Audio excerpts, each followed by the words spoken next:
안녕하세요. 일신회계법인의 정성우 회계사입니다.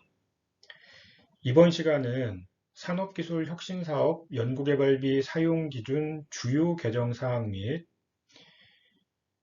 연구개발비 사용기준 주요 차이에 대해서 분석을 해보는데요. 이제 차이 분석은 산업기술혁신사업과 국가연구개발사업 연구개발비 사용기준 간에 어떤 차이가 있는지를 하나하나 한번 살펴보도록 하겠습니다.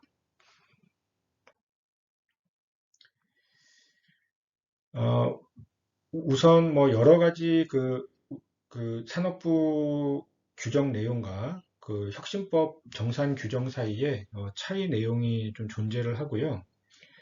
하나하나 한번 좀 살펴보도록 하겠습니다.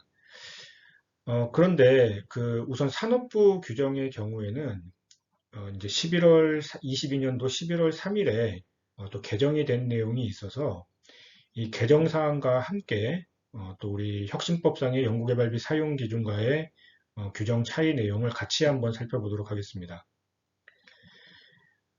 우선 최소 인건비 계상률, 산업부에서는 이제 10% 이상 유지가 의무화되어 있습니다. 그리고 개정 사항도 마찬가지로 유지가 됐고요.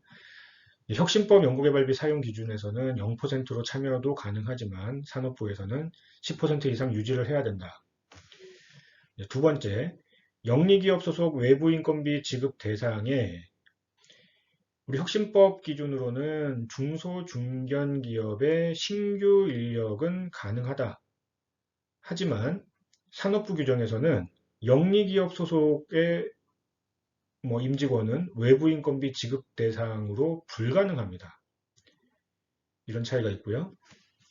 또 세 번째, 인건비 산정 기준 급여에 4대 보험 기간 부담금 및 퇴직급여 충당금을 포함하는지 여부에 대해서 우리 혁신법상 연구개발비 사용 기준에서는 인건비 계상률 산정을 할 때는 4대 보험 기간 부담금, 퇴직급여 충당금을 포함하지 않습니다.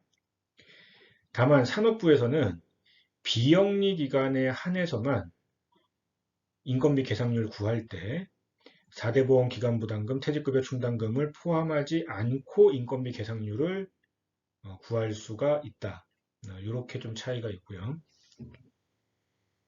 대학 등의 이제 인건비 증빙 자료에 대한 부분인데 혁신법상에서는 뭐 대학이라고 해도 뭐 제출 의무가 있습니다.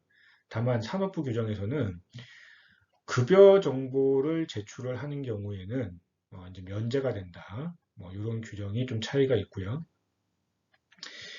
청년 의무 현금 인건비 잔액에 대한 전용과 관련해서 혁신법에서는 별도의 내용이 없고 산업부 규정에서는 불가능하다. 그러니까 즉 청년 인력, 그러니까 청년 의무 인력의 고용을 유지하지 않은 상황에서 해당자의 인건비 전용은 불가능하다. 네, 이제 이렇게 좀 보시면 되겠습니다.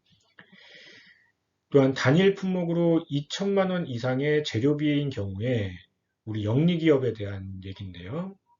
혁신법에서는 뭐 별도로 뭐 제한하는 내용이 없는데 산업부 규정에서는 우리 영리기업이라면 단일 품목으로 2천만 원 이상의 재료비라고 하면 연구개발 계획서의 구입 필요성과 수량의 적절성 등을 꼭 적시를 하고 사용을 하셔야 된다. 또한 외부 전문기술 활용비의 경우 연구개발비, 우리 혁신법 연구개발비 사용 기준에서는 중앙행정기관장이 인정하는 경우에 초과 사용 가능한 이렇게 조건이 달려 있고요.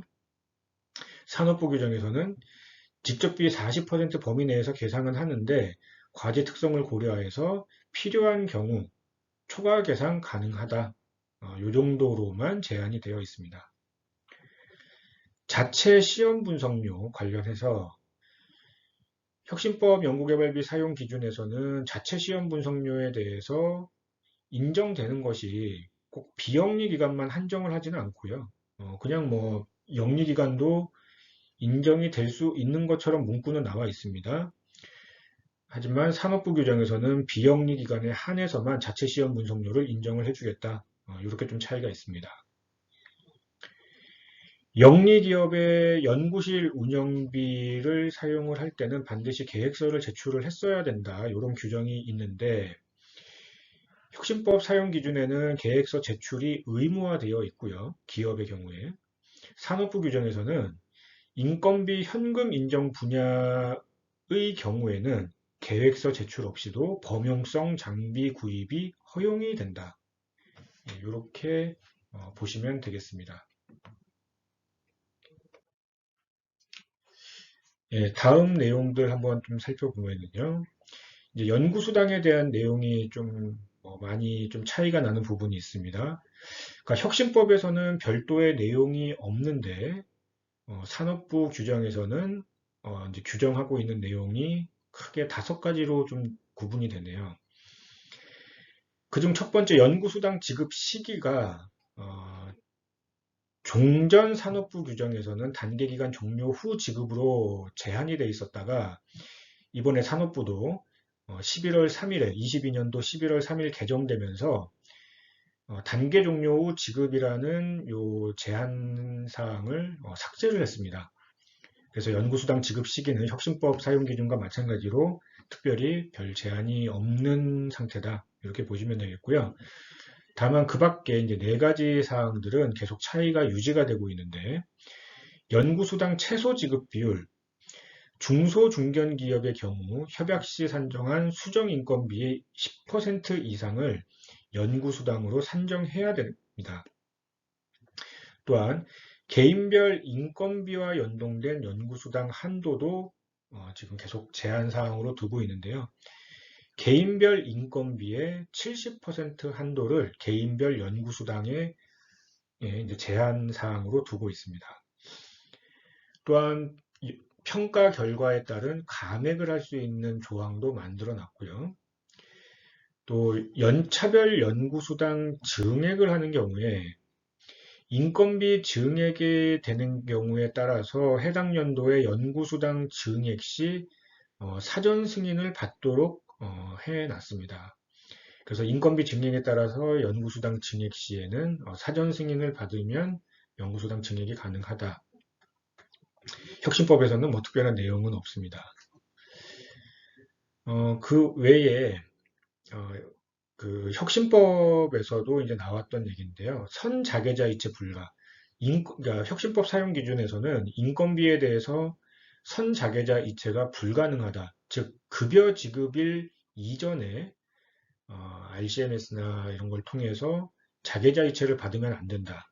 즉 급여 지급 이후 자계자이체가 돼야 된다. 이제 이렇게 그 선자계자이체 불가 조항을 만들어 놨는데 우리 산업부에서는 인건비뿐만이 아니라 연구수당도 마찬가지로 선자계자이체가 불가능한 걸로 추가적으로 제한을 하고 있습니다. 또한 수행기관 간 거래에 대해서 좀 제한을 두고 있는데요. 혁신법 사용 기준에서는 비영리 기관의 공동장비 활용비는 이제 인정이 되고요. 수행기관 간이라고 하더라도 또 시험 분석료는 인정이 되고 있습니다. 다만 산업부에서는 시설 장비 사용료 같은 경우에 전문기관의 사전 승인 조건부로 허용이 가능하고요. 시험 분석 검사 임상료의 경우 부득이한 경우 비영리 기관에 지급된 시험 분석료만 허용을 하고 있습니다. 비영리 기관에 지급된 시험 분석료만 허용된다. 이런 차이가 있고요.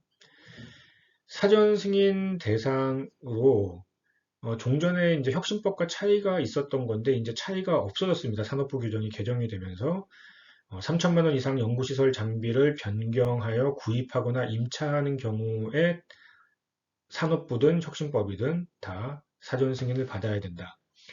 이 산업부 규정 개정이 된 내용은 구입뿐만 아니라 임차를 변경하는 경우도 이제 승인을 받아야 된다. 이게 이제 추가가 된 게 개정이 된 거고요. 11월 3일에.